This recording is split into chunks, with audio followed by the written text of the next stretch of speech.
කටාර පාලකයන් පුද්ගලකින් බලාපොරොත්තු වෙන්නේ මොකක්ද? අවංකකම විශේෂයෙන්ම ඒ වගේම දැනුම පිළිබඳව ඉතාම වැදගත්. ඔවුන් සාමාන්‍යයෙන් ශ්‍රී ලාංකිකයන්ට කැමතිද? සැලසුම්ගත ආර්ථිකයන් බිහි කරන්න මේ රටවල් වල විශේෂයෙන්ම වැඩ කරන්නේ ලාංකිකයෝ. කොහොමද කටාර ඔළුව ඉස්සුවේ ඇත්තටම? මොන සම්පත තිබුණත් මිනිස් සම්පත තිබුණේ නැහැ, දැනුම තිබුණේ නැහැ. ස්ටැෆර්ඩ් පාසලේ නිර්මාතෘ ඔබද? දේශපාලන ඇඟිලි ගැසීමකින් ඒගොල්ලෝ දැක්කා මම පුද්ගලයෙක් හැටියට විශේෂයෙන්ම සමාජගත වෙනවා. පාසලේ කළමනාකරණය අරගත්ත සියලු දෙනා දුකටපත් වෙනවා මගේ දායකත්වයේ නැතිවීම පිළිබඳව. ඒ කියන්නේ මේ පාසල සම්පූර්ණයෙන් මේ අයගේ මැදිහත් වීමේ ඇඟිලි ගැසීමෙන් දැන් විනාශ කරලා තියෙන්නේ. මේක දේශපාලනකරණයක් වුණා. ඒගොල්ලන්ට රස්සාවල් දෙන්න තැනක් වුණා. ඊට පස්සේ අධ්‍යාපනය අද වෙනකොට බොහොම පිළිලා තියෙන අවුරුදු 3ක් ඇතුළත. ඉර්ෂ්‍යාව, දුහකකම, කැපිලි කෙටි ඕව නැද්ද කටාරවල? ඒවට කිසිම වෙනස්කමක් නැහැ. තමා දක්ෂයෙක් නම් ඒ දක්ෂයාට හිමි තනතුරු මන්දලා අපි රට ගියේ මූලික හේතුව සුදුසාට සුදුසුකම ලංකාවේ නැති නිසා. ඒ කියන්නේ හොර උපාධි සහතිකද ඉදිරිපත් කරන්නේ. ඒකෙන් වෙන්නේ අපේ ලාංකිකයන්ට තියෙන නම නැති වෙගෙන යනවා. නර්ස් කෙනෙකුට මේ රටට එන්න බෑ. මොකද ඩිග්‍රියක් දෙන්නේ නැහැ. නර්ස් කෙනෙකුට දෙන්නේ ඩිප්ලෝමා එකක්. හැබැයි මොනවද ලංකාව ගැන කරන්නේ? ලංකාව ගැන ආපස්සට හැරලවත් බලන්නේ නෑනේ. මගේ අවශ්‍යතාවය පෙන්නලවත් අපට ආරාධනාවක්වත් හරියට කරලා නැහැ. කරන්න බෑ. කාටද බැංගලි දික් කරන්නේ? මේ වැරදි කියන්න විතරක් දන්න. අනාගතයට සැලැස්මක් ජනතාවට ඉදිරිපත් කළා නැහැ කිසි කෙනෙක්. අවුරුදු 5කින් මේ රට දියුණු රාජ්‍යයක් බවට පත් කරන්න නම් කොතනින්ද පටන් ගන්න අවශ්‍යයි? පාලනය විතරක් නෙමෙයි උඩ සිට පහළට යනකම් ඕක තමයි සිද්ධ වෙන්නේ. මාළුවා කුණු වෙන්නේ ඔළුවේ ඉඳලා අද ලංකාව කුණු වෙලා ඉවරයි ඔය කියපු ලක්ෂණ සියල්ලේ.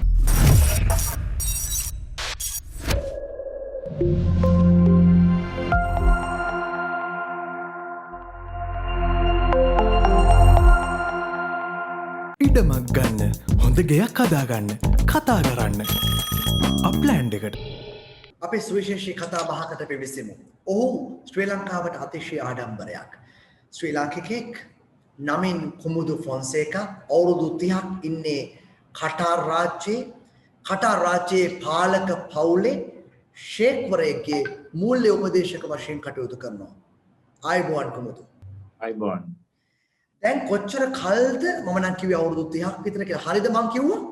හරි මං අවුරුදු දැන් 36ක් වෙනවා. පෙරදිග සේවයට ඇවිල්ලා මේ ෂේක් එක්ක අවුරුදු 32ක් වෙනවා. ඒ කියන්නේ ෂේක්වරයාත් සමග මූල්‍ය උපදේශකවරයෙක් වශයෙන් කටයුතු කරන්න පටන් ගන්න අවුරුදු 32ක්. හරි. ඔබ දැන් කටාර වලට එන්නේ මොකද්ද මොන වගේ රැකියාවකටද මුලින්ම එන්නේ? මම ඇත්තටම හෝටල් ශාස්ත්‍රයේ වැඩ කරන්න තමයි එන්නේ. මම අදටත් ඒ හෝටල් සංකීර්ණයේම තමයි මම මගේ ඔෆිස් එකේම තියෙන වැඩ කරන්නේ ඒකත් එක්ක. ප්‍රංශ කම්පැනියක්. එතකොට දැන් ඔබ කටාර් පාලක රජපෞලේ ෂේක්වරයාගේ මූල්‍ය උපදේශක වශයෙන් පත් වෙන්නේ අවුරුදු 32කට පෙර ආතුව. නෑ 2006 මම ඒ ෂේක් එක්කම තමයි වැඩ කරන් ආවේ. ඊට පස්සේ මම එයාගේ මූල්‍ය උපදේශක වෙනවා 2006. දැන් මේක පහසු කටයුත්තක් නෙමෙයිනේ කුමුදු. ඒ කියන්නේ ශ්‍රී ලාංකිකයෙක්ට කටාර් වගේ ලෝකේ දාම ධනවත් රාජ්‍යයක රජ පවුලේ ෂේක්වරයෙක්ගේ මූල්‍ය උපදේශකෙක් වශයෙන් පත් වෙන අවස්ථාවක් ලැබෙනවා කියන එක කොහොමද ඒක උනේ? කොහොමද ඒ අවස්ථාව ලැබුණේ ඔබට? ඇත්තටම අවංක සේවය තමයි ඕනම තැනකදී මම දකින්නේ. මම ඒ ෂේක්වරයාත් එක්ක කටයුතු කරද්දී මම විශ්වවිද්‍යාලයේ කැලණි විශ්වවිද්‍යාලයේ උපාධියක් ලැබලා ඊට අමතරව PIM Post Graduate Institute of Management එකේ MBA එකක් කරලා තිබිච්ච බෑග්ග්‍රවුන්ඩ් එකත් එක්ක තමයි මාව තේරුම් ගත්තේ මේ අවංක පුද්ගලෙක් මේ පුද්ගලයා තමයි සුදුසු වෙන්නේ මේ කාර්යභාරයට. ඒකම එයාගේ තීන ආයතන ගොඩක් මම සාර්ථක තත්වයකට ගෙනාවා. සාමාන්‍ය කටාර් ෂේක්වරු කටාර් පාලකයන් පුද්ගලකින් බලාපොරොත්තු වෙන්නේ මොකක්ද? ඒ කියන්නේ විෂය සමග බද්ධ වෙච්ච දැනුමද, අවංක බවද, කැපවීමද මොකක්ද ඔවුන් කැමති? ඔවුන් මොන වගේ ජාතියක්ද සාමාන්‍යයෙන්? ඇත්තටම එයාලා බලාපොරොත්තු වෙන අවංකකම විශේෂයෙන්ම ඒ වගේම දැනුම පිළිබඳව ඉතාම වැදගත්. ඒ දැනුම පිළිබඳව එයාට තේරුම් ගන්න ලැබුණා ඒ ආයතනේ වැටිලා තිබිච්ච දේවල් සාර්ථකව ගොඩ ගැනීම පිළිබඳව දැක්ක පෙරදැක්මත් ඊට පසු පාලනය හා සැලැස්ම පිළිබඳව කරපු ව්‍යායාමයේ පිළිබඳව හැදෑරීමකින් පසුව තමයි මාව ඒ තත්ත්වයටපත් වුනේ. ඒ කියන්නේ ඕන් සාමාන්‍යයෙන් ශ්‍රී ලාංකිකයන්ට කැමතිද? ඇත්තටම ශ්‍රී ලාංකිකයෝ ගණකාධිකාරී ශාස්ත්‍රයේ විශේෂ සේවයක් කරනවා. වැඩිමුරම ඉන්නේ ශ්‍රී ලාංකිකයෝ. ඒකම quantity surveys ලා ගත්තොත් ලංකාවේ අය තමයි වැඩිපුරම ඉන්නේ. ඉතින් මට කියන්න පුළුවන් විශේෂයෙන්ම සැලසුම්ගත ආර්ථිකයන් බිහි කරන්න මේ රටවල් වල විශේෂයෙන්ම වැඩ කරන්නේ ලාංකිකයෝ. නමුත් වෙන රටවල් කතාවට කියනවානේ මේ තුන්වෙනි ලෝකයේ රටවල් යුරෝපයට අතපාන මානසිකත්වය මේ රටවල් වලත් තියෙනවා. ඒක අපි විශේෂයෙන් කියන්න ඕන අපිට ඊට වඩා අඩු පඩියක් ගෙවන්නේ. නමුත් එහෙම තත්වයක් එක්තරා තත්වයකින් පස්සේ නෑ. ඉහළම පෙළේ යාට එහෙම කරන්නේ. ඔබ මූල්‍ය උපදේශකවරයෙක් කියන්නේ වෘත්තියෙන් ගණකාධිකාරීවරයෙක් වශයෙන් කටයුතු කරනවා එහෙමද? ඔව් වෘත්තීය ගණකාධිකාරීවරයෙක් වශයෙන්ටත් සාමාන්‍ය අධිකාරීවරයෙක් හැටියටත් එයාගේ ආයතන වලට වැඩ කරනවා. වෘත්තීය දෙක තුනක්ම එක වෙලාවේ ඔව් දැන් කටාර් රාජ්‍යය ලෝකේ ධනවත්ම රාජ්‍යයක්. දැන් විශේෂයෙන්ම සෞදිය ඇතුළු රටවල් ගණනාවක් පසුගිය කාල පරිච්ඡේදයේ කටාර් වලට ආර්ථික සම්බාධක පැනවුවා. හැබැයි කටාර් නොඇටි කෙලින් හිට ගන්නට උන්ට හැකියාවක් ලැබුණා. ගුවන් ගමන් නතර කළා. එමිරේට්ස් වගේ ගුවන් සමාගම් කටාර් වලට පැමිණීම. කොහොමද කටාර් ඔළුව ඉස්සුවේ ඇත්තටම? එතනදී විශේෂයෙන්ම කටාර් රාජ්‍ය කරලා තිබිච්ච දෙයක් තමයි වෙන මැද පෙරදිග රටවල් වලින් සේවකීන්ට වැඩිම ලුක්‍රටිව් ඒ කියන්නේ හොඳම ආරක්ෂිත සේවා යෝජනයක් කරන්න පුළුවන් තැනක් බවට පත් වෙලා තිබුණා. ඉතින් රටවල් තුනකින් ආරාධනා කරොත් සේවකියෙකුට එන්න සේවකයෝ තෝරගන්නේ කටාර් රාජ්‍යයට එන්න. ඒක තමයි විශේෂම ලක්ෂණය. සේවකයන්ට තියෙන පරිසරය තමයි විශේෂයෙන්ම උදව් වුණේ. මේ රටවල් වල මොන සම්පත තිබුණත් මිනිස් සම්පත තිබුණේ නැහැ, දැනුම තිබුණේ නැහැ. මේ දැනුම ගලණය වෙන ස්වභාවය උඩ තමයි මේ රටේ සාර්ථකත්වය රැඳී තිබුණේ. ඉතින් මම කියන්න ඕන මේ මනුෂ්‍ය සම්පතේ ධාරිතාවේ විශේෂයෙන්ම ප්‍රයෝජනයට ගන්නකොට ඒ රටවල් දියුණු වෙනවා. සල්ලි තිබුණ පරිවට මේ රටවල් දියුණු කරන්න බෑ අපේ සේවය නැත්තම්. අපි මාත් එක්ක ඉන්න ෂේක් හැමදාම කියන දෙයක් මේ රටවල් ගොඩනගන්න අපි වගේ අය උදව් වුණා කියන ලාංකිකයෝ ඇවිල්ලා තමයි මේ රටවල් ගොඩගත්තේ කියන එක එයාලා පිළිගන්න.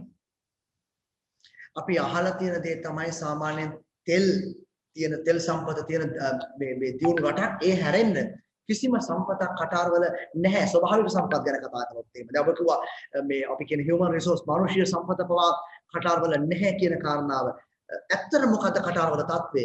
අද ගත්තාම මේ රටේ ඒ අවුරුදු 3ක් ඇතුළත තවදුරටත් අනික් රටවල් වලින් නිදහසේ ගලණය වුණත් එයාලට අවශ්‍යකමක් නැහැ. මොකද හේතුව හැම දෙයකින්ම ස්වයංපෝෂිත වෙන තත්වයකට ගෙනාවා. විශේෂයෙන්ම කාර්මික ක්ෂේත්‍රය දියුණු කරමින් තිබුණා. ඊට අමතරව ඉන්ෆ්‍රාස්ට්‍රක්චර් එක පසුසාධන පාසුකම් සියල්ල ඉදිකිරීමේ කටයුතු විශේෂයෙන්ම ලාංකිකයෝ එහි සහභාගී වුණා. ඒ කටයුතු කරලා තිබුණේ. එතකොට මේ සම්බාධක පැනවීම ඒගොල්ලන්ගේ අලුත් කළමනාකරණයක් කරලා බොහොම සස්ටේනබල් සිස්ටම් එකක් මේගොල්ලන්ට දාගන්න පුළුවන් වුණා අවුරුදු 3ක් ඇතුළත. අද ආර්ථිකයේ ඊටාම ස්ථාවර මට්ටමක තියෙනවා මේ රට අනික් රටවල් වලට සාපේක්ෂව ගත්තාම. දැන් මේ කොවිඩ් උවතරේ ගත්තත් මුළු ලෝකෙම ඉදිරියෙන්ම මේ පාලනය කරපු රට හැටියට වැටලා තියෙන කටාර් රාජ්‍ය. කොමුතු දැන් විශේෂයෙන්ම දැන් ඔය කාරණාවට අමතරව ඔබ මම හිතන්නේ මම දන්න තරමේ අපි කතා කරගත් ආකාරයට පාසල් කීපයක් පාලනය කරනවා. ඒ කියන්නේ ශ්‍රී ලංකා පාසල ඊට පෙර ආරම්භක වශයෙන් ඔය ප්‍රසිද්ධ ස්ටැෆර්ඩ් පාසල මේ වගේ පාසල් කීපයක් පාලනය කරනවා. මම හරිද? ඇත්තටම ශ්‍රී ලංකන් පාසල ඒ කියන්නේ ස්ටැෆර්ඩ් එක නිර්මාතෘ මම. ඒකම පෞකාලයකදී දේශපාලන ඇඟිලි ගැසීම් ඇතිවීමෙන් පසුව ওই පාසලේ ගාම්භීර තත්ත්වයක් බිහි වුණා. මේක ඇත්තටම මම බිහි කරේ සමාජ ව්‍යවසාය දායකත්වයේ යටතේ. ඔබද ස්ටැෆර්ඩ් පාසලේ නිර්මාතෘ ඔබද? මම තමයි නිර්මාතෘ. ඒතර මොකක්ද තානාපතිවරයාගේ මේ ප්‍රශ්නයක් වුණේ පෞද්ගලික කාලේ? ඇත්තටම තානාපතිවරයා තනියම නෙමෙයි දේශපාලන ඇඟිලි ගැසීමකින් ඒගොල්ලෝ දැක්කා මම පුද්ගලයෙක් හැටියට විශේෂයෙන්ම සමාජගත වෙනවා. එතකොට ඒගොල්ලන්ට දේශපාලනීය වශයෙන් මාව බැඳීම් කරගන්න බැරිකොට මේගොල්ලන්ට මේ පාසලට අයිතියක් පාන්න ආවේ තානාපතිතුමා අරගෙන. ඉතින් ඒ තානාපතිතුමා අද වෙනකොට මට විශ්වාසයි තානාධිපතිතුමා විතරක් නෙමෙයි පාසලේ කළමනාකරණය අරගත්ත සියලු දෙනා දුකටපත් වෙනවා මගේ දායකත්වයේ නැතිවීම පිළිබඳ. අද පාසලෙන් එළියට ආපු දරුවෝ බර ගානක් දොස්තරවරු ඉංජිනේරුවරු ගිය අවුරුදු 4 ඇතුළත බිහි කරන්න මට පුළුවන්කමක් තිබුණා. අපි ව්‍යායාමයේ හැටියට මේ රටේ තියෙන පාසල් වලින් 80 ගානකින් අපි හිටියා පළවෙනි 5 ඇතුළත.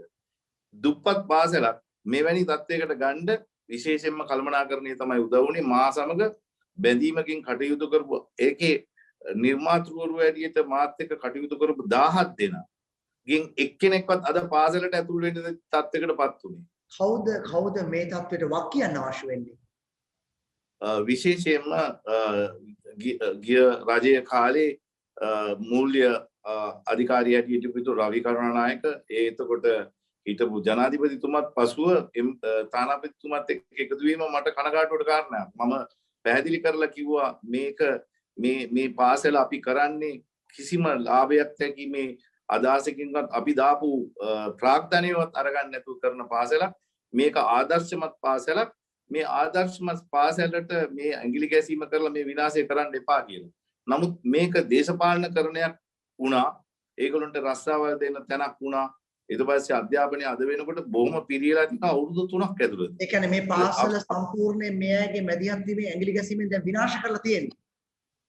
ගොඩාක් විනාශ කරලා තියෙන්නේ. අද දැන් වෙනකොට එහි ඉන්න පාසලේ ප්‍රින්සිපල්ව දවස් 2කින් අස් කරලා දැම්මා.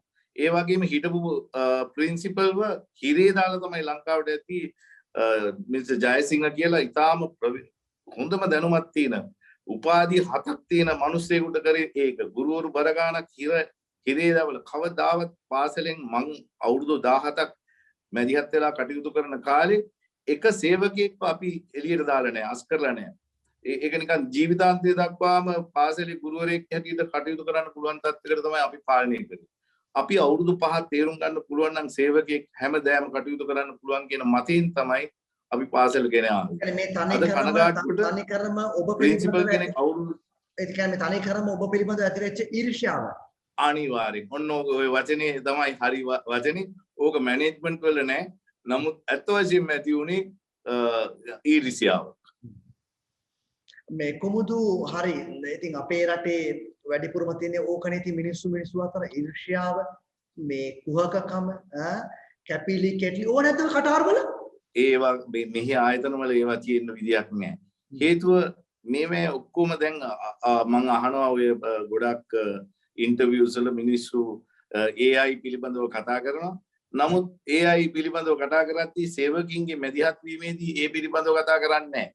අද තමාගේ දේශපාලනකරණයකට සම්බන්ධ වෙන්නේ නැත්නම් ඒ පුද්ගලයා වයින් කරනවා. මේ රටවල් වල එහෙම නැහැ. මේ රටවල් වල අයින් කරොත් එකම හේතුව ප්‍රොඩක්ටිවිටි එකක්. එහෙම නැත්නම් KPI එකක් ඉටු වෙන්නේ නැත්නම් යා වයින් වෙනවා. ඒ නැතුව තමාගේ දර්ශනයට කිට්ටු, සමාජයේ දේශපාලනකට කිට්ටු, තමාගේ ආගමට කිට්ටු. දැන් අපි ඔක්කොම විදේශ රටවල් වලින් විවිධ ආගම් වලින් ඇවිල්ලා ඉන්න අය.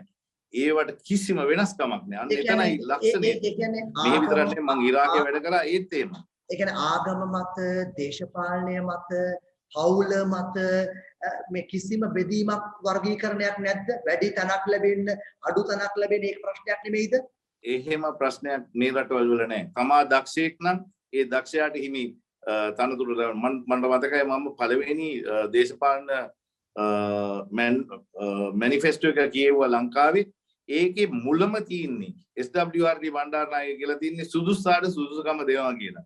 අපි රට ආවෙත් අපිට සුදුස්සන්ට සුදුසුකම නොදෙන බව තේරුම් ගත්ත නිසා අපිට රස්සාවක් ගන්න ලේසි නෑ. දේශපාලඥයෝ පස්සේ නොගියොත් එහෙම නැත්නම් අනුගාමිකයෙක් වුණේ නැත්නම් තැනක් නෑ. ඒ හින්දා තමයි ගොඩාක් දෙනා ලංකාව අතහැරලා ගියේ. ඒ කාලේ ඉඳලා 1980 ගණන් වල ඉඳලා අපි රට ගියේ මූලික හේතුව සුදුසාට සුදුසුකම ලංකාවේ නැති නිසා.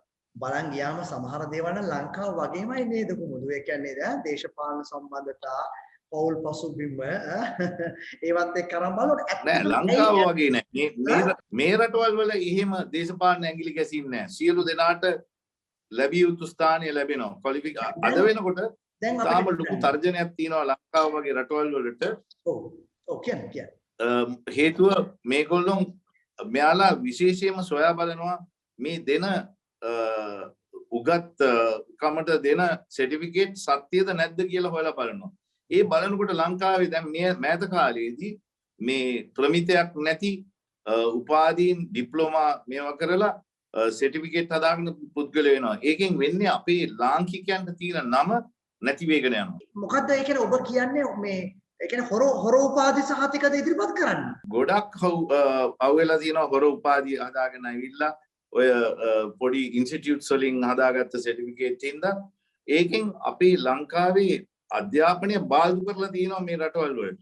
ඉතින් සාධාරණ රැකියාවක් කරලා මෙතෙක් කල යම්කිසි තත්වයකට එක්ස්පීරියන්ස් එක හරහා ආපු අයටත් බලපෑමක් සිදු වෙලා තියෙනවා මේ තියෙන සිදුවීම නිසා. ඊට අමතරව ලංකාවේ රජය කිසිසේත්ම උත්සාහ කරලා නැහැ අපේ ප්‍රමිතිකරණයන් මේ රජයල් වලට සම්බන්ධ කරලා ඒ බුද්ධි ගලණය වුණත් යම්කිසි ආකාරයකට වෙන්න හරිගස්සලා නැහැ. ඒ නිසා ගොඩ QS ලට එහෙම රස්සාවක් ගන්න පුළුවන් අපහසුතාවයන් ගොඩාක් පැන නැගලා තියෙනවා.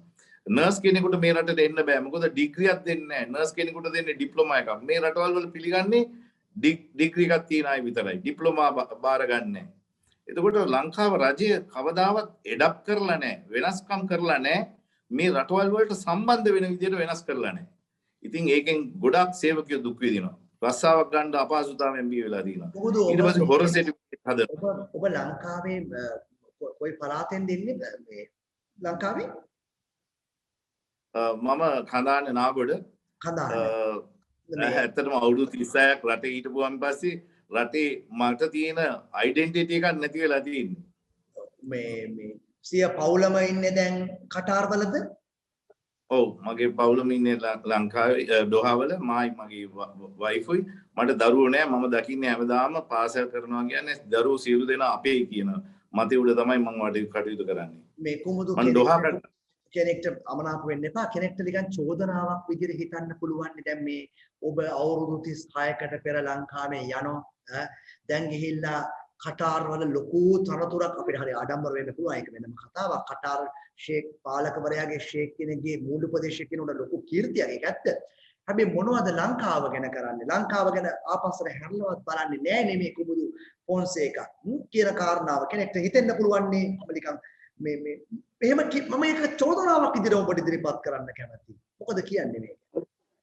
ඇත්තටම මම සමහර වෙලාවට කල්පනා කරනවා මට ලංකාවද අවශ්‍ය ලංකාවට මාවද අවශ්‍ය කියලා. ඇත්ත වශයෙන්ම ලංකාවට මාව අවශ්‍යයි. නමුත් අපේ රජයවන් මගේ අවශ්‍යතාවය පෙන්නලවත් අපට ආරාධනාවක්වත් හරියට කරලා නැහැ. කරන්න බෑ. ඒ ආර්ථිකය පාලනය කරලා තියෙන විදියට අපිව නිරපුවා වගේ තමයි සලකලා තින්නේ. ඇත්ත වශයෙන්ම කියනවා නම් අපිට මේ රටවල් වල තියෙන පිළිගැනීම ඒ රටේ නැති එකින්ද තමයි ගොඩක් දුරට එන්නේ නැති. මුදල් නෙමෙයි කාරණාව. නමුත් මම තව දෙයක් කියන්න ඕන. මම මේ රටේ හිටියට ලංකාවේ අය හිරගෙවල් වල ඉන්න අයව නිදහස් කරේ. පාසල් වල හදලා ළමයින් පවුල් එකතු කරේ. එතකොට මේ රටේ විශේෂයෙන්ම නීතිය පිළිබඳව පැහැදීමක් නැති කම්කරුවන්ට නීතිය හදාරලා දුන්නේ. ඒකම ගොඩ දෙනාට තමන්ගේ නිවස් හදාගන්න අරේ මේ මූල්‍ය පහසුකම් බැංකු ක්‍රමයේ කිට්ටු කරලා දුන්නේ මම. එතකොට මම දකින්නේ ලෝකේ කොයි කොනක හිටියත් අපිට පුළුවන් අපේ ලංකාවට උදව් කරන්න. අපේ ලංකාව කියන එක අද භූගෝලකරණය වෙලා තියෙනවා නම් අපේ යුතුයකම තියෙන්නේ ලංකාව සමග අනික් රටවල් සම්බන්ධ කරන හැකියාව තමයි තියෙන. අද ගන්න අපේ තානාපති කාර්යයන් වලට පුළුවන් කමක් නැහැ රටවල් අතර සම්බන්ධතාවය බිහි කරන්න. ඒක බිහි කරන්න පුළුවන් නම් අපේ රට මීට වඩා ආර්ථික වශයෙන් ඉහළින් තියෙනවා. ඒක තමයි විශේෂ. ඔබ හිතන විදිහට ලංකාව තව කටාරයක් කරන්න ඕනේ. ලංකාව තව ඩුබායි දෙයක් මේ රාජ්‍යයක් කරන්න ඕනේ. ලංකාව වගේ වුණාම ඇති. හැබැයි ලංකාව එකතැන රැඳෙනවටත් වඩා නිදහසෙන් පස්සේ අවුරුදු 73ක් ඉස්සරහටත් නෙමෙයි එකතැනක් නෙමෙයි ආපස්සට නේ ගිහිල්ලා තියෙන්නේ. ඇත්ත කතාව. ඒකට හේතුව මොකක්ද?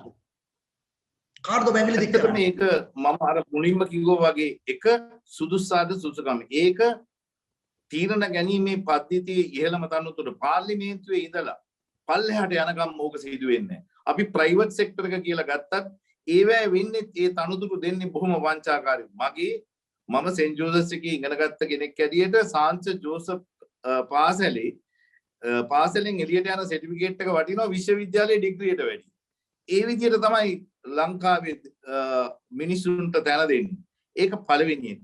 දෙවෙනි එක තමයි ඔය පත් වෙන සියලු දෙනාට තමාගේ රටට ආදර්ශමත් ගමනක් ඒගොල්ලෝ ඉදිරිපත් කළා නෙමෙයි බලයට එන්නේ. ඒගොල්ලෝ එන්නේ එයාලගේ පෞද්ගලික පවුල් හදාගන්න. තුන්වෙනි එක ඡන්දේ දෙන අය. ඡන්දේ දෙන අයට කිසිම හැඟීමක් නැහැ. ඕන කෙනෙක්ගෙන් ඇහුවොත් මොකද්ද බලාපොරොත්තු වෙන්නේ අනාගතයෙන් ලංකාවේ දේශපාලකයන් කියලා උත්තරයක් දෙන්න දන්නේ නැහැ. වැරදි කියන්න විතරක් දන්නේ. අනාගතයට සැලැස්මක් ජනතාවට ඉදිරිපත් කළා නැහැ කිසි කෙනෙක්. එයාලට තේරුම් අරගෙනත් නැහැ. ওই තුන නැතුව ওই තුන ක්‍රියාත්මක කරන්නේ නැතුව ලංකාව ගොඩ ගන්න බෑ. අවුරුදු ගාණක් තිස්සේ අපි විරුද්ධව ඡන්දේ දුන්නා විසක් පක්ෂව ඡන්දේ දීලා නැහැ. ඔබ හිතන ආකාරයට ලංකාව ගොඩ ගැනීමක් පිළිබඳව බලාපොරොත්තු තබා ගන්න බැරිද?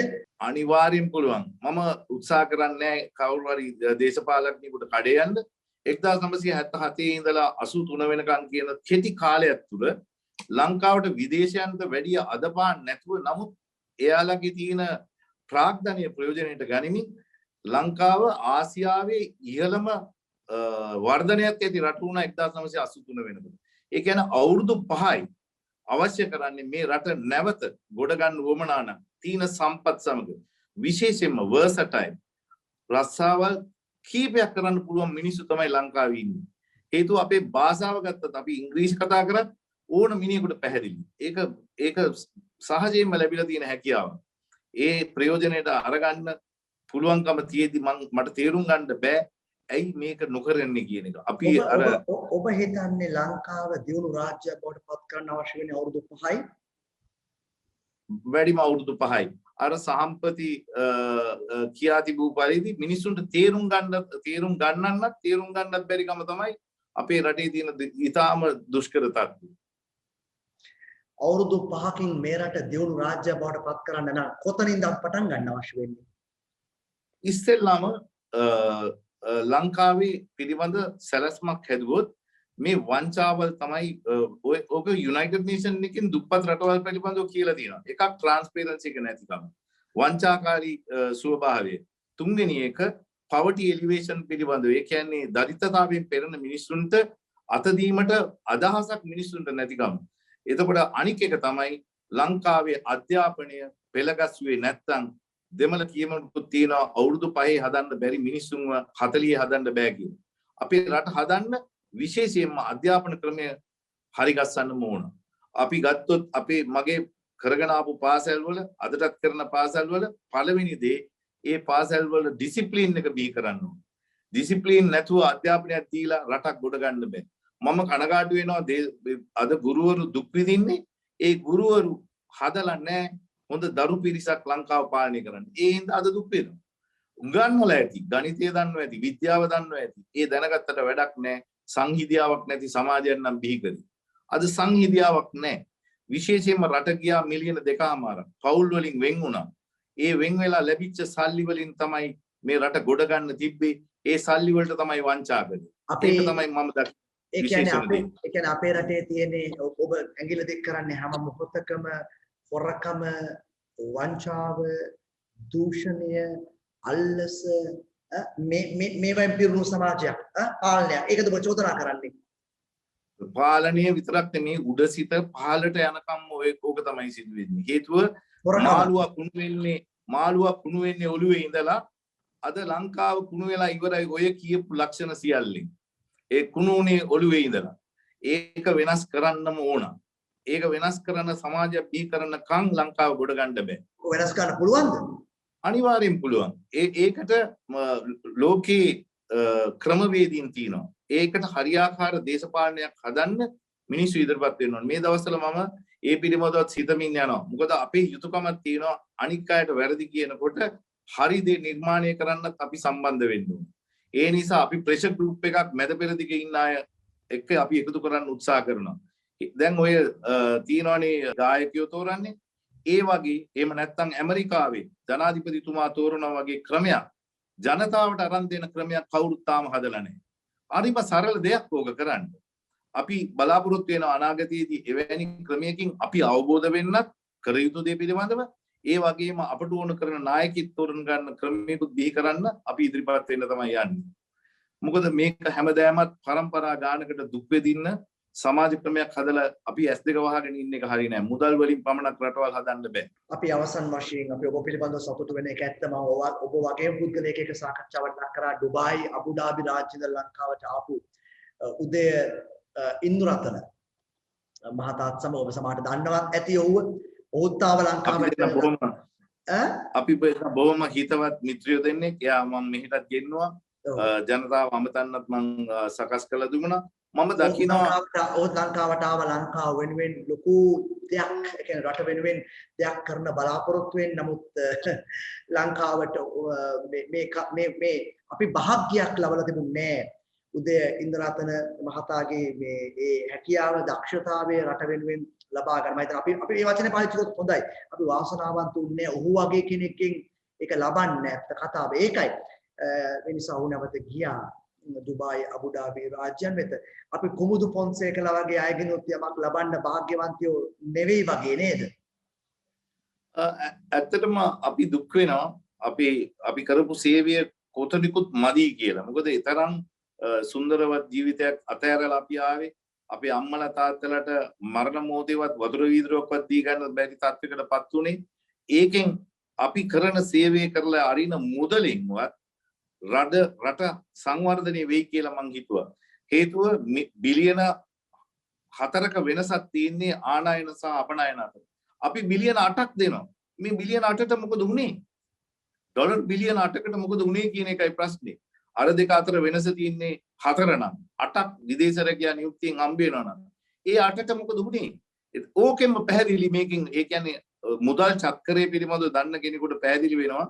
මේ මුදල් මේ චක්‍රයෙන් එළියට ගිහිලා තියෙනවා. ඒ චක්‍රයෙන් එළියට ගිය එක තමයි ලංකාව අද මේ පිළිහෙලා තියෙන්නේ. එතකොට අපි අනාගතයේදී බලාපොරොත්තු වෙන්නේ කෙසේ හෝ මම උදයත් එක්ක නිතර කතා කරනවා. අපි පළවෙනියෙන් ඔය උදේ ඉදිරිපත් කරපු සැලැස්මත් මාත් එක්ක සාකච්ඡා කර තමයි අපි කරේ. මම ඒ වගේ දක්ෂ පුද්ගලයන්ව නැවත පාලනයට එකතු කරන ක්‍රමයක් අපි හදන්නම ඕන. නැතුව මේ රට ගොඩ ගන්නන්න බෑ. බෙහෙවින්ම ස්තුතියි. සමහර ලාවට අපිට හිතනවා අපි රටක් විදියට කොයිතරම් අවාසනාවන්තයිද කියලා. අපේ රටේ ඉපදෙච්ච අපේ රටේ දැනුම් සම්භාරයකින් යුතු මිනිස්සු අද කටාර් වගේ රාජ්‍යවල ෂේක්වරු තේරුම් ගන්න තියෙනවා ඔබ වගේ පුද්ගලයන්ගේ දක්ෂතාවය. හැබැයි අපිට තාම තේරෙන්නේ නැහැ කුමුදු පොන්සේකලා කොච්චර මේ රටට වටිනවද කියලා. බෙහෙවින්ම ස්තුතියි. ඉතින් අපේ සමුගමු බොහොම කනගාටුවෙන් සතුටෙන් නෙමෙයි බොහොම කනගාටුවෙන් බලාපොරොත්තු සුන්නු මේ මට්ටමකින් සමුගම් බලාපොරොත්තු කුංචි හෝ බලාපොරොත්තුවක් තබා ගන්න උත්සාහ කරමු. හැමතිස්සෙම බලාපොරොත්තු සුන් කරගන්න අවශ්‍ය නැති නිසා කෙසේ වෙතත් අපි ඔබ ගැන රටක් වශයෙන් ආඩම්බර වෙනවා. කුමුදු පොන්සේකා කටාර් දෝහා කටාර් රාජ්‍යයේ පාලක පවුලේ ෂේක්වරයෙක්ගේ මූල්‍ය උපදේශකවරයා අවුරුදු 36ක් ඔබ කිව්වා ඔබ කටාර් රාජ්‍යයේ කියලා. ඒ කවදා හරි දවසක බලමු කුමුදු ඔබේ වටිනකම මේ ලංකා දීපේට දැනුම් දවසක ඔබේ සේවය ලංකාවට අපි ලබා ගන්න. කෙසේ වෙතත් බොහොම ස්තුතියි අපිත් සමග කතා කරන්න එකතු වෙන පිළිබඳව. ආයුබෝවන්.